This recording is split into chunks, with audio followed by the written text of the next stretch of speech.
বছর কেটে গেছে, প্রতিশ্রুতি কোনোটাই পালন করতে পারেননি। আজকে আপনারা জানেন 16 সালে একটি বিধানসভা নির্বাচন অনুষ্ঠিত হয়েছিল।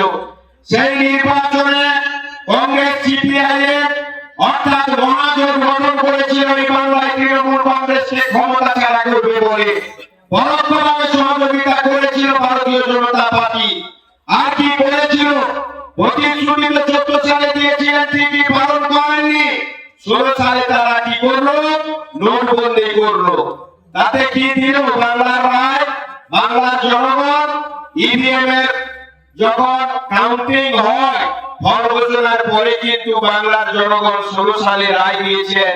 মহাজোটকেও আশীর্বাদ করেনি, আর বিজেপি পার্টিকেও তো নয়। আবার তারা কি করেছে? বাংলা কাকে চায়? বাংলা তার নিজের মেয়ে মমতা বন্দ্যোপাধ্যায়কে চায় 16 সালের নির্বাচনে। সেটাই কিন্তু ফল প্রকাশে প্রমাণ দিয়ে দিয়েছে বাংলার জনগণ। আপনারা 19 সালে দেখেছেন লোকসভা নির্বাচন, নোটবন্দি কত টাকা উদ্ধার হলো এ তথ্য আজও পর্যন্ত আপনারা পেলেন? 16 সালে নোটবন্দি হয়েছিল, কত মানুষ মারা গেছে ব্যাংকের লাইনে দাঁড়াতে গিয়ে।